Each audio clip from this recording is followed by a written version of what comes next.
Corporate behavior in the now post-Enron era. Jeffrey Brown has that story. Since its bankruptcy in December 2001, the name Enron has come to symbolize an era of corporate fraud. Yesterday, in a Houston courtroom, former Chief Executive Jeffrey Skilling received a 24-year prison sentence, capping a series of high-profile convictions and punishments. So yeah, I mean, of course I feel bad. I feel horrible. But that's not to say that I think I did something illegal. A federal jury convicted Skilling in May for 19 counts of fraud, conspiracy, and other criminal acts that led to the loss of billions of dollars for Enron shareholders and employees.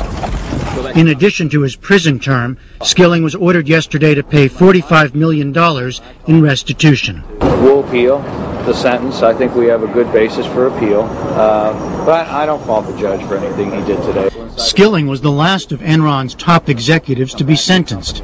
Company founder and chairman Kenneth Lay was convicted with Skilling of conspiracy and securities fraud. Certainly we're surprised.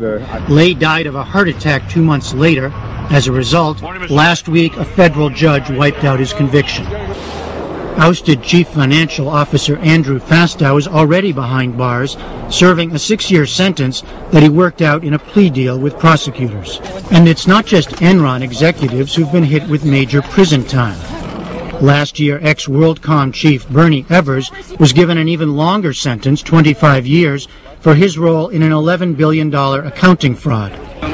Also last year, Adelphia Communications founder John Regas was sentenced to 15 years in prison for siphoning millions of dollars from what was then the nation's 6th largest cable company. And former Tyco chief Dennis Kozlowski has been in prison since August 2005, when he was sentenced to 8 to 25 years for looting his company. In addition to aggressive federal prosecutions, the series of scandals prompted Congress to pass the Sarbanes-Oxley Act, which put new accounting requirements on companies and held executives responsible for their accuracy. President Bush signed it into law in July 2002. In the meantime, even as the recent wave of trials comes to a close, new accusations of corporate malfeasance are coming to light, as the Securities and Exchange Commission investigates more than 100 companies for allegedly manipulating the price of stock options. So where are we now? We asked that of Nell Minow, founder and editor of the Corporate Library, a watchdog group on corporate governance, and Jeffrey Sonnenfeld, Associate Dean of Executive Programs at the Yale School of Management. Nell Minow, starting with you, have these convictions and new laws had an impact on the way business works in America? Definitely, but I have kind of a Dickensian best of times, worst of times take on it. I think some things are much, much better. Boards of directors in particular are doing a much better job. But still, we continue to see people trying to get around even the new rules and trying to push back, trying to get repeal of the Sarbanes-Oxley, which I think is one of the reasons that the market is so strong right now. It restored a lot of confidence. It would be a big mistake to water it down.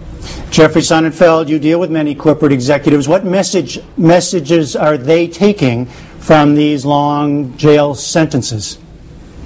They're taking it very seriously. I'm surprised at how many they can draw a bright line in the sand separating their highly ethical conduct from the really atrocious things that we've seen in the last 5 years and a number of high-profile cases, and yet they still have been able to identify with the pain, the suffering, to be separated your family from decades, and this is not to forgive the terrible things that were done to the families and the victims of the investors and employees of these companies, and yet still these are very stiff sentences. They're taken quite seriously, as definitely as Samuel Johnson, philosopher, once said at the turn of the last century, nothing so focuses the mind like the prospect of a hanging, and this has definitely gotten the attention of CEOs that things are serious here. You think it does work as a deterrent to bad corporate behavior? Well, I think it does. I think we're seeing the end of a lot of overt plundering of shareholder wealth. We're seeing, at the same time, a lot of anxiety about trying to play by the rules. Sometimes people do careless things. Driving over here, I had a policeman following me on the bumper, and I realized I didn't have my seatbelt on. As you try to buckle your seatbelt, you can veer across the lanes and create another problem. Sometimes boards that have been trying to be very attentive to certain rules can be careless in other ways. In the HP situation, it's ironic that here we have 5 years after the scandals broke, Bill Lockyer, the Attorney General of California began his Enron investigations of the market and energy out there 5 years ago, and now Enron, with HP, has his investigation going there, but there's no plundering of shareholder wealth. In this case, it was a lot of different, often quite misguided, but well-intended views of trying to actually be better governed. A lot of different parts of the board had different views of the philosophy of governance, but nobody was stealing, and yet we still see board problems.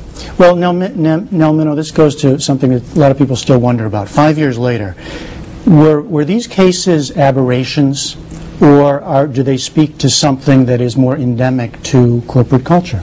I think it's cyclical. We see something like this every few years. Just in the last couple of decades, we had the savings and loan scandals. We had the procurement scandals with the Pentagon and the contractors.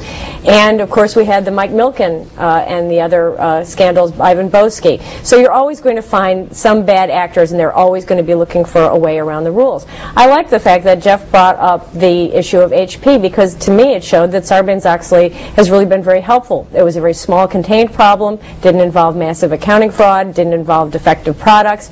It involved invading the privacy of 11 people, and it was contained and apologized for and rectified pretty quickly. So I think that part of the system, that hole in the dike has been plugged. Which next ones are going to spring open? Not sure yet. But you're worried that some in corporate America think that Sarbanes-Oxley goes too far. Yes. They'd like to roll that back. Yeah, there's been a lot of complaints about that. Business in particular has objected to the notorious Section 404 of Sarbanes-Oxley, which, let me tell you, all it says is this.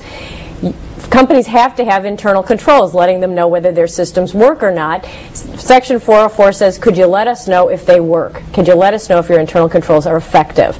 And companies are complaining about that, saying it's too expensive. My response to that is, yeah, complying with Section 404 is expensive. Not complying, well, that's what happened at Enron and WorldCom and Adelphia and all the others. That's really expensive. What do you think about that, Professor Sonnenfeld, in terms of going too far with something like Sarbanes-Oxley and these aggressive judicial cases? That's a very timely question. To the surprise of many today in Milwaukee, as Treasury Secretary Henry Paulson actually came out asking that question himself, have we gone too far, and specifically mentioned Sarbanes-Oxley. Not to take away any credit from Senator Sarbanes and Oxley and Congressman Oxley, but this would not have happened if it weren't for Hank Paulson's support as the CEO of Goldman Sachs. He was the one lone courageous voice in the American business community who, as an incumbent CEO, spoke out in favor of exactly these reforms. And there are a lot of good reforms there. They're having to do with rolling up the numbers faster, whistleblower protection, the kinds of things. Nell's company has a study out that actually takes a look at the backdating that would have been prevented, the options manipulations, with the new rules in Sarbanes-Oxley that require faster reporting of certain things. But Section 404 is a troublesome one. And it doesn't really, as the law is written, it basically says audit committees have to attest to the adequacy of financial controls. The problem is in the rulemaking, and there's endless tests and procedures, and you just really know how much is enough. It's kind of a limitless ceiling. Some say it's a wonderful gift to the accounting community. So there are issues out there that we need to work through, too much in the way of checklists. When your question to Nell was a great one, asking about a culture of fraud or corruption, and it's the character of the board, it's the culture that it defies simple checklists as to who's the chairman, or questions, or who's excessive statements of who's conflicted on a board because somebody knew somebody back in college. I mean, it's starting to get a little crazy. Inside candidates for CEO positions are disparaged because of a fear of cronyism, and we're essentially undermining elaborate human resource systems for fear it's going to look like it's not diligent if it's a product from within. Are you worried that the pendulum can swing too far? You're not worried that it's going too far yet, huh? I always worry that the forest of good corporate governance gets lost in the trees of checklists and compliance. People are risk averse, they look for safe harbors, but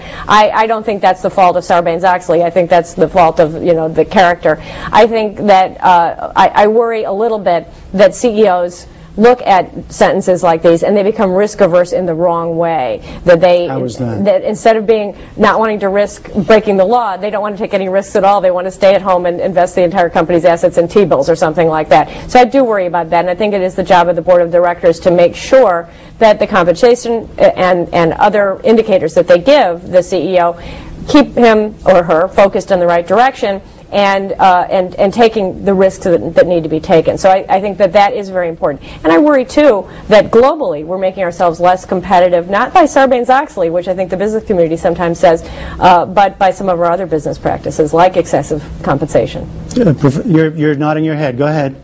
Yes, and along with Nell's completely right, is Sarbanes-Oxley gets blamed for other pathologies in our system, and the excessive compensation is one. The very short-term focus is a problem. I often will speak to the portfolios of hedge funds, private equity funds, where you have rooms full of CEOs that used to be so eager to be liberated, to go out and be set free as public companies. Now they sit in these ballrooms and they say, please don't send us out there. It's cold. Part of it's the scrutiny of governance issues, but a lot of it has to do with the short-term focus and the way they're being judged for longer-term investments. They'd rather stay as private companies, and that is, Nell's right, is a huge challenge. I also happen to agree with her that there is a historic sweep here, and it always changes as to where our vulnerability is, where the greatest uncertainties are, where we have great dislocations. Opportunists sweep in. In the war years, we regularly see profiteers. We had a lot of price fixing in the 1960s. Nell referred to some of the financial scandals of the 70s. In the 1930s, we had rampant financial scandals. What's so horrifying about this recent period is that these were not New England aristocrats abusing positions of power and prominence that they had in the 1930s. These were people who were almost without exception, people who were part of the American dream. They were upwardly mobile folks that really turned the American dream into a nightmare. And as leaders, they set terrible code of moral conduct. Well, the other thing that was a nightmare about it was that it wasn't just the CEOs. It wasn't just the boards. It was everybody. It was the securities analysts. It was the lawyers. It was the accountants. Every single system that was set up to provide some kind of check and balance. I have to say the press was pretty bad, too. They were very credulous about these guys. And so everything failed at the same time. It was a big perfect storm. And I think Sarbanes-Oxley does address a lot of those issues. There's still some that are left open. So just as we sum up here, to the extent that you both say that this is cyclical and you're suggesting it can happen again, Nell Minow, what do you want to see happen now? What I want to see happen is the one group we haven't really talked about yet, the shareholders. I want to see them playing more of an oversight role, and there are a lot of initiatives now that I think will make it easier and more effective for them to do that. And Jeffrey Sonnenfeld, what do you want to see now? Well, I think we've seen boards become very responsive to their owners. They're doing a good job, and CEOs are very responsive to their owners. They're trying much better transparency. The people who have not been held accountable are often the advisors, many times the law firms, and that's the secret problem in places like HP. Horrible legal advice, and they've never been held accountable. Many of these backdating issues tie back to the same law firm right at the core of them. Do you see any move in that direction? Not enough. It's very hard, since the lawyers write the laws and prosecute the bad guys, not that we necessarily it's professional courtesy, but it's very hard to actually hold the legal community to the standards they need to be held to make sure that folks don't hide behind the skirts of misguided legal advice, in which there's plenty of it out there. All right, Jeffrey Sonnenfeld, Nell Minow, thanks very much. Thank you.